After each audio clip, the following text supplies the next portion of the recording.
ಎಲ್ರಿಗೂ ನಮಸ್ಕಾರ. Welcome back to Smita Hosadurga YouTube channel.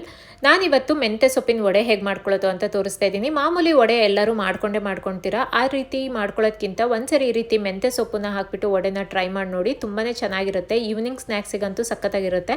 ಅದರಲ್ಲೂ ಕಾಫಿ ಅಥವಾ ಟೀ ಜೊತೆ ಅಂತೂ ಈ ಥರ ವಡೆ ಮಾಡ್ಕೊಂಡು ತಿಂತಾ ಇದ್ರೆ ಬಿಸಿ ಬಿಸಿದ ಕಾಂಬಿನೇಷನ್ ಅಂತೂ ಮಸ್ತ್ ಇರುತ್ತೆ.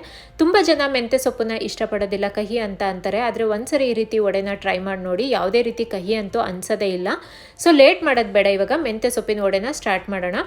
ಮೊದಲಿಗೆ ನಾನಿಲ್ಲಿ 2 ಹಸಿಮೆಣಸಿನಕಾಯಿ ತೊಗೊಂಡಿದ್ದೀನಿ, ಹಾಗೆ 1 ತುಂಡು ಶುಂಠಿ ತೊಗೊಂಡಿದ್ದೀನಿ, ಒಂದು 4 ಬೆಳ್ಳುಳ್ಳಿ ಎಸಳುಗಳನ್ನು ಹಾಕ್ಕೊಂಡ್ಬಿಟ್ಟು ತರಿಯಾಗಿ ಕ್ರಷ್ ಮಾಡ್ಕೊಳ್ತೀನಿ. ಮಿಕ್ಸಿಗೆ ಹಾಕ್ಕೊಳ್ಳೋದಿದ್ರೆ ಆನ್ ಆ್ಯಂಡ್ ಆಫ್ ಮಾಡ್ಕೊಳ್ಳಿ ಒಂದ್ಸರಿ ಅಷ್ಟೇ. ತುಂಬ ನುಣ್ಣಗೇನಾಗೋದೇನು ಬೇಡ, ಸ್ವಲ್ಪ ತರಿಯಾಗಿದ್ರೇ ಚೆನ್ನಾಗಿರುತ್ತೆ. ಈ ರೀತಿ ಕುಟ್ಟಿ ಮಾಡೋದ್ರಿಂದ ಟೇಸ್ಟ್ ಇನ್ನೂ ಚೆನ್ನಾಗಿರುತ್ತೆ ಮಿಕ್ಸಿಗೆ ಹಾಕ್ಕೊಳ್ಳೋದಕ್ಕಿಂತ. ಈ ರೀತಿ ಟ್ರೈ ಮಾಡಿ ನೋಡಿ. ಸೊ ನಾನಿವಾಗ ತರಿಯಾಗಿ ಇದನ್ನು ಜಜ್ಜಿ ಇಟ್ಕೊಂಡಿದ್ದೀನಿ.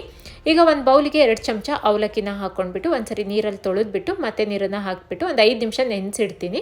ಅಷ್ಟರಲ್ಲಿ ಈ ಕಡೆ ಮೆಂತೆ ಸೊಪ್ಪನ್ನೆಲ್ಲ ರೆಡಿ ಮಾಡ್ಕೊಂಡಿದ್ದೆ, ನಾನು ಕಟ್ ಮಾಡ್ಕೊಂಡಿದ್ದೆ. ಈಗ ಒಂದು ಬೌಲಿಗೆ ಅರ್ಧ ಕಟ್ಟಷ್ಟು ಮೆಂತೆ ಸೊಪ್ಪನ್ನ 1-2 ಸರಿ ನೀರಲ್ಲಿ ಚೆನ್ನಾಗಿ ತೊಳೆದ್ಬಿಟ್ಟು ಚಿಕ್ಕದಾಗಿ ಕಟ್ ಮಾಡಿಕೊಂಡು ಹಾಕ್ಕೊಳ್ತಾ ಇದ್ದೀನಿ.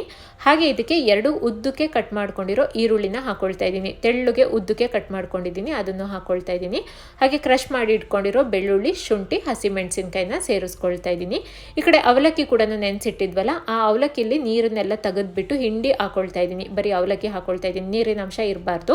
ಸೊ ಅವಲಕ್ಕಿನೂ ಹಾಕ್ಕೊಳ್ತಾ ಇದ್ದೀನಿ. ಹಾಗೆ ರುಚಿಗೆ ಉಪ್ಪನ್ನ ಸೇರಿಸ್ಕೊಂಡು ಬಿಡೋಣ. ಹಾಗೆ ಸ್ವಲ್ಪ ಮಧ್ಯದಲ್ಲಿ ಕೊತ್ತಂಬರಿ ಸೊಪ್ಪನ್ನ ಹಾಕ್ಕೊಳ್ತೀನಿ. ರುಚಿಗೆ ಉಪ್ಪನ್ನ ಹಾಕ್ಕೊಂಡು ಇದಕ್ಕೆ ಇವಾಗ ಮಸಾಲೆಗಳನ್ನು ಹಾಕ್ಕೊಳ್ತೀನಿ. ಒಂದು ಅರ್ಧ ಚಮಚ ಜೀರಿಗೆನ ಹಾಕ್ಕೊಳ್ತೀನಿ. ಹಾಗೆ ಒಂದು ಅಚ್ಚ ಖಾರದ ಪುಡಿನ ಹಾಕ್ಕೊಳ್ತೀನಿ, ಅರ್ಧ ಚಮಚ. ನೀವು ನೋಡ್ಬಿಟ್ಟು ಖಾರನ ಎಷ್ಟು ಹಾಕ್ಕೊಳ್ಳಿ, ಹಸಿಮೆಣಸಿನಕಾಯಿ ಕೂಡ ಹಾಕಿರೋದ್ರಿಂದ. ಹಾಗೆ 2 ಚಮಚ ಕಡಲೆ ಹಿಟ್ಟನ್ನು ಹಾಕ್ಕೊಳ್ತಾ ಇದ್ದೀನಿ.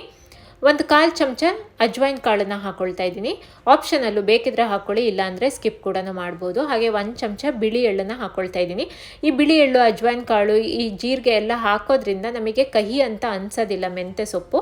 ಸೊ ಇದೆಲ್ಲ ಇದ್ರೆ ಚೆನ್ನಾಗಿರುತ್ತೆ ಟೇಸ್ಟು. ನೀರನ್ನು ಹಾಕ್ತೆ ಪೂರ್ತಿಯಾಗಿ ಹಾಗೆ ಕಲಿಸ್ಕೊಳ್ತೀನಿ. ನೀವು ಬೇಕಂದರೆ ಸ್ವಲ್ಪ ಸೋಡಾ ಪುಡಿ ಹಾಕ್ಕೊಳ್ಬೋದು. ನಾನಿಲ್ಲಿ ಸೋಡಾ ಪುಡಿ ಏನು ಹಾಕ್ಕೊಳ್ಳೋದಿಲ್ಲ, ಹಾಗೆ ಅದೇ ಕ್ರಿಸ್ಪಿಯಾಗಿ ಬರುತ್ತೆ. ಇಲ್ಲ ಅಂದರೆ ಬಿಸಿ ಎಣ್ಣೆ, ಕಾದಿರೋ ಎಣ್ಣೆ ಕೂಡ ಹಾಕ್ಕೊಳ್ಬೋದು. ನಾನು ಅದೇನು ಹಾಕ್ಕೊಳ್ತಾ ಇಲ್ಲ, ಹಾಗೆ ಕ್ರಿಸ್ಪಿಯಾಗಿ ಇದು ಕೂಡ ಬರುತ್ತೆ. ಸೊ ಇವದೆಲ್ಲ ಕಲಸಿದ ನಂತರ ಕಡಲೆಬೇಳೆ ವಡೆಗೆ ನೀವು ತಟ್ಕೊಳ್ತಿರಲ್ಲ, ಸ್ವಲ್ಪ ಕೈಯಿಗೆ ಎಣ್ಣೆನ ಸವರ್ಕೊಂಡ್ಬಿಟ್ಟು ಅದೇ ರೀತಿ ತಟ್ಕೊಳ್ಬೇಕಾಗತ್ತೆ.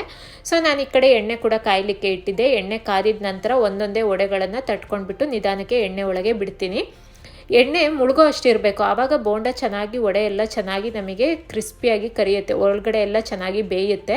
ಸೊ ಮುಳುಗೋ ಅಷ್ಟು ಪೂರ್ತಿಯಾಗಿ ಎಣ್ಣೆ ಹಾಕ್ಕೊಂಡು ಮೀಡಿಯಮ್ ಫ್ಲೇಮಲ್ಲೇ ಇಟ್ಕೊಂಡು 2 ಕಡೆ ಬ್ರೌನ್ ಕಲರ್ ಆಗೋವರೆಗೂ ಚೆನ್ನಾಗಿ ಫ್ರೈ ಮಾಡ್ಕೊಳ್ಬೇಕು. ಆದಷ್ಟು ಚೆನ್ನಾಗಿ ಫ್ರೈ ಮಾಡಿಕೊಂಡ್ರೆ ಒಳಗೆಲ್ಲ ಚೆನ್ನಾಗಿ ಬೇಯುತ್ತೆ. ನೋಡಿ, ಇಲ್ಲಿ ಕಲರ್ ಚೇಂಜ್ ಆಗಿದೆ. ಇವಾಗ ಕ್ರಿಸ್ಪಿಯಾಗಿರೋ ಮೆಂತೆ ಸೊಪ್ಪಿನ ವಡೆ ನಮಗೆ ರೆಡಿ ಆಗುತ್ತೆ. ಇದಕ್ಕೆ ಯಾವುದೇ ರೀತಿ ಸಾಸ್ ಆಗಲಿ ಏನೂ ಬೇಡ. ಬಟ್ ನಾನಿವತ್ತು ಸಾಸ್ ಹಾಕೊಂಡು ತಿಂದೆ. ಸಾಸ್ ಹಾಕೊಂಡ್ರೆ ಇದ್ದಿದ್ದು ಒಂಚೂರೂ ಕಹಿನೇ ಅನಿಸೋದಿಲ್ಲ. ಟ್ರೈ ಮಾಡಿ ನೋಡಿ. ಇಲ್ಲ ಹಾಗೆ ಕೂಡ ತಿನ್ಬೋದು. ಇಲ್ಲ ಮೆಂತೆ ಸೊಪ್ಪು ಬೇಡ ಅಂತ ಅನ್ನೋದಿದ್ರೆ ಪಾಲಕ್ ಸೊಪ್ಪು ಕೂಡ ಹಾಕ್ಬಿಟ್ಟು ಇದೇ ರೀತಿಯಾಗಿ ವಡೆನ ಟ್ರೈ ಮಾಡಿ ನೋಡಿ. ಅದು ಕೂಡ ತುಂಬ ಚೆನ್ನಾಗಿರುತ್ತೆ, ಆ ರೆಸಿಪಿ ಕೂಡ. ಸೊ ಈ ವಿಡಿಯೋ ನಿಮಗೆಲ್ಲರಿಗೂ ಇಷ್ಟ ಆಗಿದೆ ಅನ್ಕೋತೀನಿ. ಇಷ್ಟ ಆಗಿದ್ರೆ ದಯವಿಟ್ಟು ನಿಮ್ಮ ಫ್ರೆಂಡ್ಸ್ಗೆ, ಫ್ಯಾಮಿಲೀಸ್ಗೆಲ್ಲ ಶೇರ್ ಮಾಡಿ. ಹಾಗೆ ಲೈಕ್ ಮತ್ತು ಕಮೆಂಟ್ ಕೊಡೋದನ್ನು ಕೂಡ ಮರಿಬೇಡಿ. ಯಾರೆಲ್ಲ ನನ್ನ ಚಾನಲ್ನ ಹೊಸದಾಗಿ ನೋಡ್ತಾ ಇದ್ದೀರೋ ಅವರೆಲ್ಲ ಈಗಲೇ ಹೋಗಿ ಸಬ್ಸ್ಕ್ರೈಬ್ ಮಾಡಿ. ಹಾಗೆ ಪಕ್ಕದಲ್ಲಿರುವಂಥ ಬೆಲ್ಲೈಕನ್ನ ಪ್ರೆಸ್ ಮಾಡಿ. ಯಾವಾಗಲೂ ಹೀಗೆ ಸಪೋರ್ಟ್ ಮಾಡ್ತಾ ಇರಿ. And thank you for watching.